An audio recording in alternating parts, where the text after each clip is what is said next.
नमस्कार दोस्तों, आत्मयोगी भवा की इस कड़ी में पीएमसी हिंदी आप सभी का हार्दिक अभिनंदन करता है। ध्यान महाचक्र, हैदराबाद, करतार, 27 दिसंबर 2014। आज का विषय है सही जीवन। पत्री जी कहते हैं, my dear friends, my dear masters, my dear gods, हम सब भगवान हैं। प्रतिदिन हमें इस बात पर मनन करना है। हमें हमेशा ये याद रखना है, जो हमारे मुंह से निकलता है वही हमारा नसीब बन जाता है। मन में ही देव है, मुंह से निकली बात ही विधाता की बात हो जाती है। कोई और अपना नसीब नहीं लिखता, जो मुंह से निकलता है वही नसीब बन जाता है, वही जीवन का निर्देश हो जाता है। श्वास के ऊपर ध्यान यानी ध्यान योग, वाक के ऊपर ध्यान यानी ज्ञान योग। वाक शुद्धि, हमेशा सकारात्मक शब्द ही मुंह से निकालें, तभी सफलता मिलेगी। मेरे से नहीं होगा, ऐसा नकारात्मक शब्द बोलने से असफलता ही मिलती है। जब भी मेरे पास कोई आता है, मैं उसको श्वास के साथ साथ वाक के ऊपर ध्यान करना सिखाता हूँ, वाक शुद्धि सिखाता हूँ। शुरुआत से ही पिरामिड मास्टर्स को क्या बोलना है, कितना बोलना है, क्यों बोलना है, ये सब सिखाता रहता हूँ। जीसस क्राइस्ट ने कहा है, What goes into the mouth does not defile a person. What comes out of the mouth, this defiles a person. मुंह के अंदर जो जा रहा है वह शरीर को खराब करता है, लेकिन मुंह से जो शब्द बाहर निकलते हैं वे व्यक्ति को और उसकी आत्मा को खराब करते हैं। ध्यान से ही वाक शुद्धि होती है। जो हमारे मन में है वही मुंह से बाहर निकलता है। जब मन शुद्ध होता है तो वाक भी शुद्ध होता है। जब तक मन अशुद्ध है तब तक वाक भी अशुद्ध है। वाक शुद्ध होने से मन भी शांत रहता है। हर क्षण मैं सब कुछ कर सकता हूँ, ऐसा सोचना है, तभी प्रपंच में जीत है। अगर आपको ऐसा लग भी रहा है ये नहीं हो सकता, तो भी मुंह से नकारात्मक शब्द नहीं निकलने चाहिए। वाक शुद्ध होने से मैं भी एक बुद्ध बन सकता हूँ, महावीर बन सकता हूँ, वह बने हैं तो मैं क्यों नहीं बन सकता। यदि आप आलसी हैं तो नहीं हो सकता। हमें हर क्षण का उपयोग करना है। जैसा कर्म करते हैं वैसा ही फल मिलता है। जैसे एक किसान मेहनत करता है, उससे उसका फल मिलता है। ऐसे ही ध्यान किया तो ध्यान का फल मिलता है, स्वाध्याय किया तो स्वाध्याय का फल मिलता है। ध्यान करना सबसे कठिन काम है, मगर इसका फल सबसे उच्चतम है। ध्यान सर्व रोग निवारिणी, अर्थात जो आने वाले रोग हैं वह ध्यान करने से नहीं आते। ध्यान सर्व रोग हारिणी, अर्थात जो रोग हैं वह भी ठीक हो जाते हैं। ध्यान सकल भोग कारिणी, अर्थात ध्यान करने से हर प्रकार का भोग मिलता है। ध्यान सत्य ज्ञान प्रसारिणी, अर्थात ध्यान से सत्य और ज्ञान प्राप्त कर सकते हैं। इसलिए श्री कृष्ण ने अर्जुन से कहा, हे अर्जुन, तुम योगी बनो। अर्जुन नर का प्रतिनिधि है और श्री कृष्ण नारायण का प्रतिनिधि हैं। नर और नारायण दो जाति हैं। जो ध्यान करते हैं वह सब नारायण जाति में आते हैं। जो ध्यान नहीं करते वह सब नर जाति के हैं। नर जाति यानी मैं शरीर हूँ, नारायण जाति यानी मैं आत्मा हूँ। ध्यान करने से एक ध्यानी 40 दिन में नर से नारायण बन जाता है। नर जाति यानी मैं शरीर हूँ। नारायण ने अहम ब्रह्मास्मि जान लिया है। जब अर्जुन ने श्री कृष्ण से पूछा तुम कौन हो, तो श्री कृष्ण ने कहा अहम आत्मा गुणाकेशा, मैं एक आत्मा हूँ। एक ध्यानी 40 दिन में नारायण बन जाता है। जीसस ने कहा आई फास्टेड फॉर 40 डेज, यानी मैंने 40 दिन उपवास रखा। ये उपवास शरीर का नहीं, मन का है। मन का उपवास यानी विचार शून्य मन। आई से जीसस का मतलब शरीर नहीं है, आत्मा है। इसलिए शरीर का उपवास नहीं, मन के उपवास के बारे में कहा गया है, जो ध्यान से ही संभव है। जीसस ने कहा है मैंने जो पाया है उससे ज़्यादा आप पा सकते हो, लेकिन उसके लिए आपको चर्म चक्षु और मनोचक्षु दोनों को एक करके दिव्य चक्षु से भगवान के राज्य में प्रवेश करना है। जब आप भगवान के राज्य में प्रवेश करेंगे तो आपको जो चाहिए वो सब मिल जाएगा। काल करे सो आज कर, आज करे सो अब, पल में प्रलय होएगी, बहुरी करोगे कब। सुभस्य शीघ्रम, आ स्टिच इन टाइम सेव्स 9। आलस्य अमृतम विषम, ध्यान जितनी जल्दी शुरू करें उतना अच्छा है। श्री कृष्ण ने 4 साल की उम्र में सांदीपनी मुनि के पास जाकर ध्यान किया। जीसस क्राइस्ट ने 7 साल की उम्र में गीज़ा पिरामिड में जाकर ध्यान किया। हनुमान ने 2 साल की उम्र में अपनी माता से ध्यान सीखा और श्री राम ने 11 साल की उम्र में वाल्मीकि ऋषि के पास जाकर ध्यान सीखा। सत्य सबके लिए एक ही है, हमारे लिए भी यही सत्य है।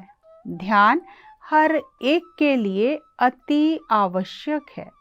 ऑलवेज यूज पॉजिटिव वर्ड्स, हमेशा सकारात्मक शब्द ही मुंह से निकालें, तभी सफलता मिलेगी। मेरे से नहीं होगा, ऐसा नकारात्मक शब्द बोलने से असफलता मिलती है। बहुत ही सावधानी पूर्वक और जागरूकता से बात करें। अगर ऐसा करना नहीं आता तो चुपचाप बैठें, मौन में रहें, मुंह खोलने का साहस ना करें।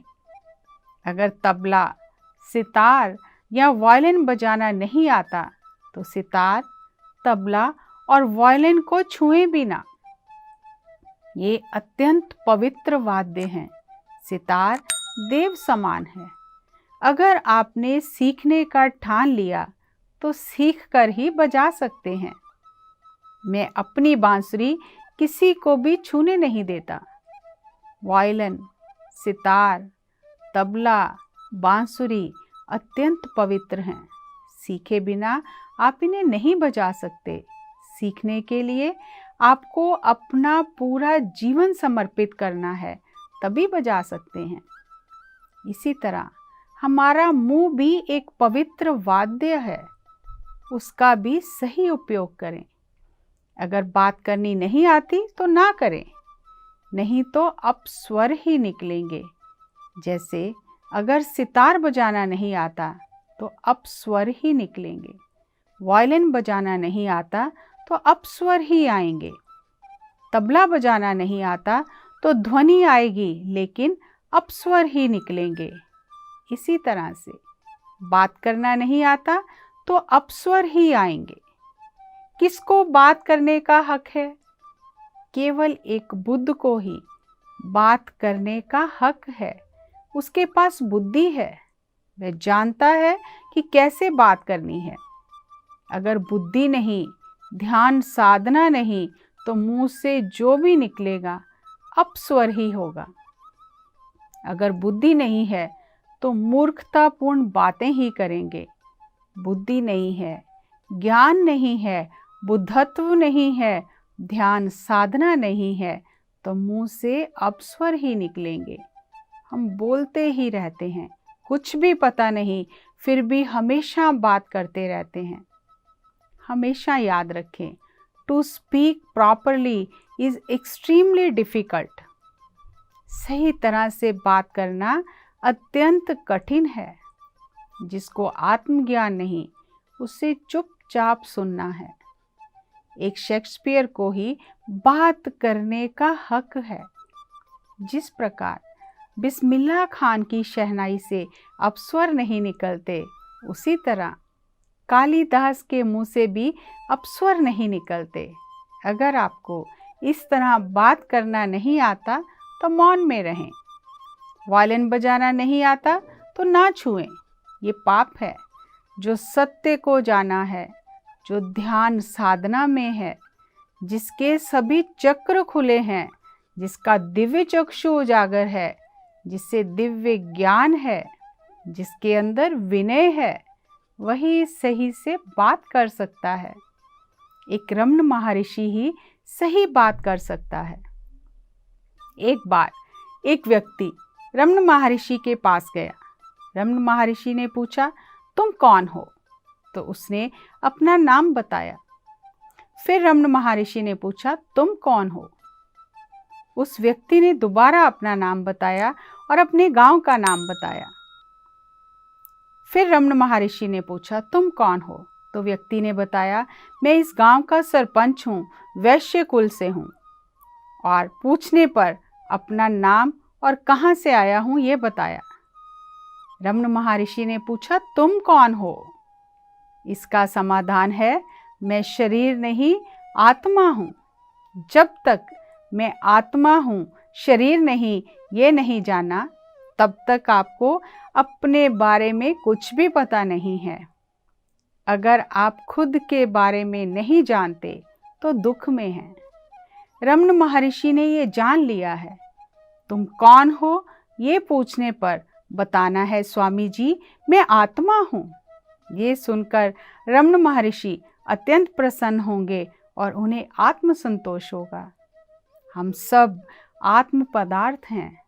मैं सरपंच, विधायक आदि नहीं, आत्मा हूँ। आत्मज्ञान से पहले हम गलत ही खा रहे हैं, गलत ही बात कर रहे हैं, गलत ही सोच रहे हैं। आत्मज्ञान के पश्चात सही बात करेंगे, सही सोचेंगे, सही खाएंगे। आज हम सही जीवन विधान के 9 सूत्र सीखेंगे। सही जीवन जीने के 9 सूत्र हैं। खाना खाने के लिए 3 सूत्र हैं, बात करने के लिए 3 सूत्र हैं और सोच विचार के 3 सूत्र हैं। खाना खाने के लिए युक्ताहार, मिताहार और निराहार।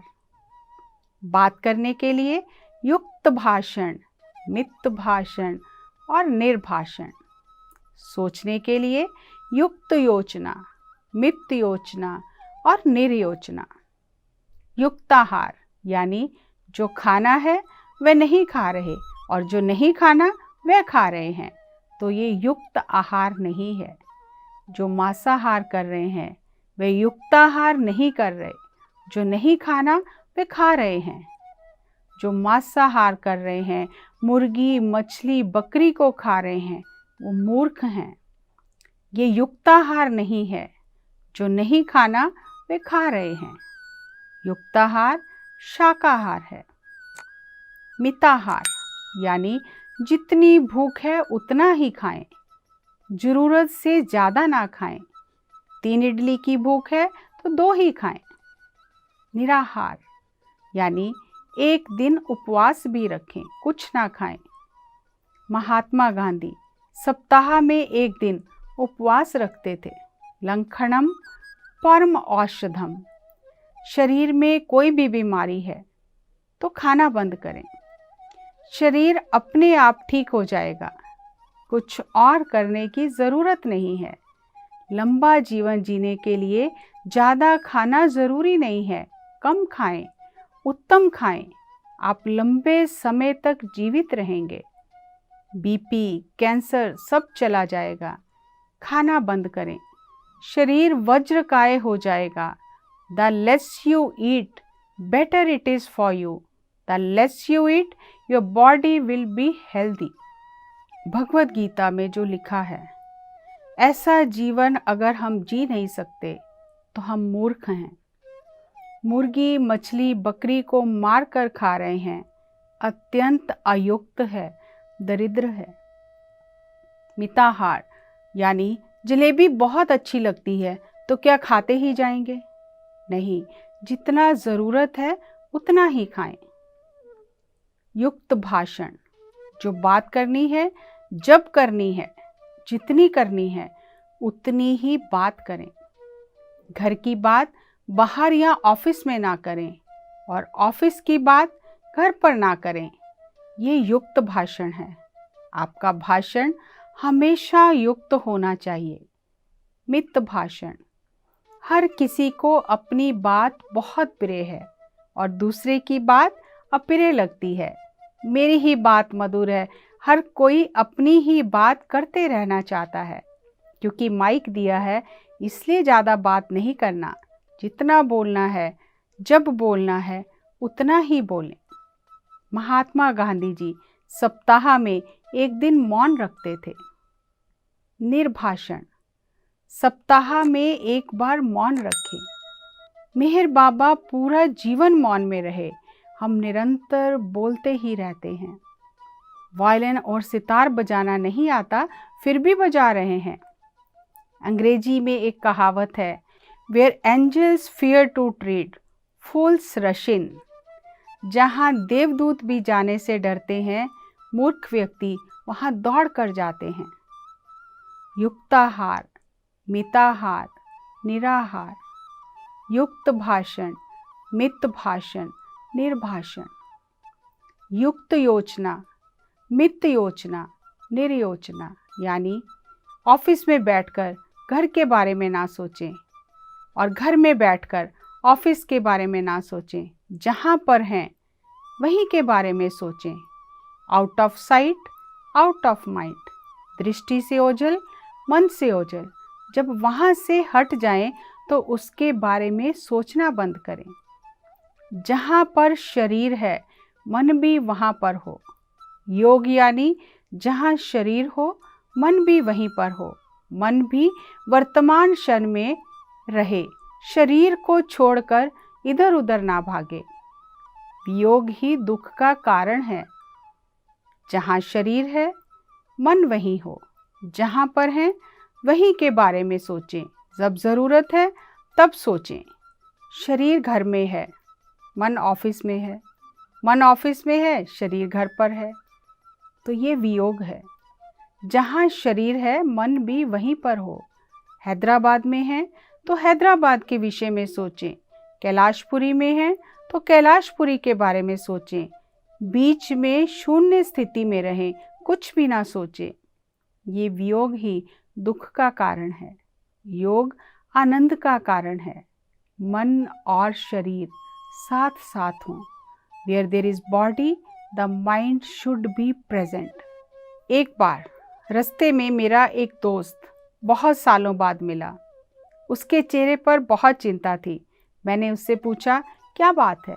उसने कहा, मेरी बेटी की शादी के लिए चिंतित हूँ।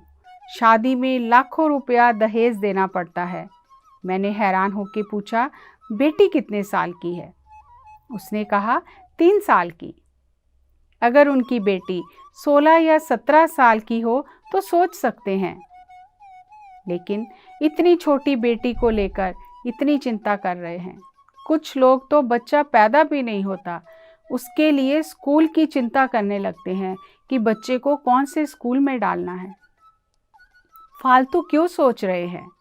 जहाँ पर हैं वहीं के बारे में सोचें और बाकी समय ध्यान करें, मन को शून्य करें।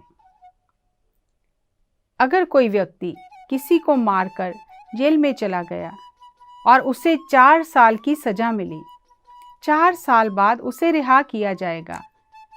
4 साल बाद मैं क्या करूँगा, ये सोचने की बजाय ध्यान करें। ध्यान करने से आप 2 महीने में ही रिहा हो जाएंगे। मैं दिल्ली तिहाड़ जेल में एक ध्यान सत्र देने गया। एक नवयुवक पर हत्या का इल्ज़ाम था। उसे जेल में डाल दिया गया।